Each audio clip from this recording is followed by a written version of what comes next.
ஆன்மீக அன்பர்கள் அனைவருக்கும் வணக்கம். தொடர்ந்து உங்களுடைய ஆதரவை தாருங்கள். நாதன் டிவி யூடியூப் சேனலை சப்ஸ்கிரைப் செய்து கொள்ளுங்கள். சிவபெருமானுக்குரிய முக்கியமான 8 விரதங்களை பற்றிய பதிவு. அபிஷேக பிரியரான சிவபெருமானுக்கு 8 விதமான விரதங்கள் கடைபிடிக்கப்படுகின்றன. 1.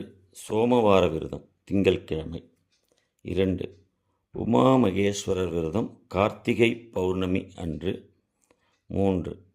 திருவாதிரை, மார்கழி மாதம் ஆருத்ரா தரிசனம் என்று சொல்லக்கூடிய திருவாதிரை நட்சத்திரத்தன்றில் விரதம் இருப்பது மிகவும் சிறப்பு வாய்ந்தது. பங்குனி உத்திரத்தன்று விரதம் இருந்தால் நல்ல பலன் கிடைக்கும். பாசுபத விரதம், தைப்பூசம் அன்று இருப்பது சுபிக்ஷத்தை ஏற்படும். அஷ்டமி விரதம், வைகாசி மாதம் பூர்வபக்ஷ அஷ்டமி தினத்தன்றில் விரதம் இருப்பது மிகவும் சிறப்பு. கேதார் விரதம், தீபாவளி அன்று, அமாவாசையும் தீபாவளியும் வரக்கூடிய அன்று கேதார் கௌரி விரத முழுவதுமாக இருந்து வழிபட்டால் நல்ல பலன் கிடைக்கும்.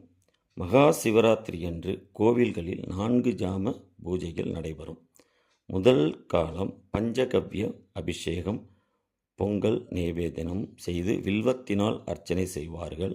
2ஆம் காலம் பஞ்சாமிர்த அபிஷேகம் மற்றும் பாயசம் நைவேத்தியம் செய்து தாமரை மலர்களால் அர்ச்சிப்பார்கள்.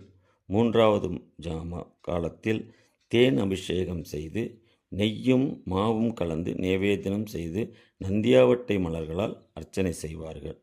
4ஆம் காலம் கரும்புச்சாறு அபிஷேகமும் வெண்பொங்கல் நைவேத்தியம் செய்து நந்தியாவட்டை மலர்களால் அர்ச்சனை செய்வார்கள். சிவராத்திரி அன்றுதான் அன்னை உமாதேவி சிவபெருமானை பூஜித்து வழிபட்டார். அதனால் நாமும் அந்த தினத்தில் பூஜை செய்து சிவபெருமானை வழிபடுவது சிறந்த பலனை தரும்.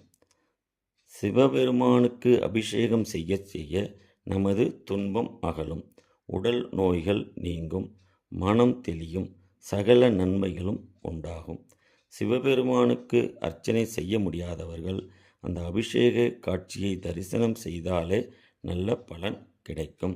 உங்கள் அருகிலுள்ள சிவாலயங்களுக்கு பிரதோஷ காலத்தில் சென்று உங்களால் முடிந்தளவு அபிஷேக பொருட்கள், தேன், இளநீர், பன்னீர், சந்தனம் போன்றவற்றை வாங்கி கொடுத்து அபிஷேகத்தை கண்டுகளித்து வந்தாலே நமக்கு நல்ல பலன் கிடைக்கும். அதுபோல் சோமவாரம் திங்கள்கிழமையன்று சிவபெருமானுக்கு பால் அபிஷேகம் செய்து வந்தால் உங்கள் துன்பங்கள் விலகும் என்பது நம்பிக்கை. இதுபோன்று பல பயனுள்ள ஆன்மீக தகவல்களை காண நாதன் டிவி யூடியூப் சேனலை சப்ஸ்கிரைப் செய்து கொள்ளவும். வாழ்க வளமுடன்.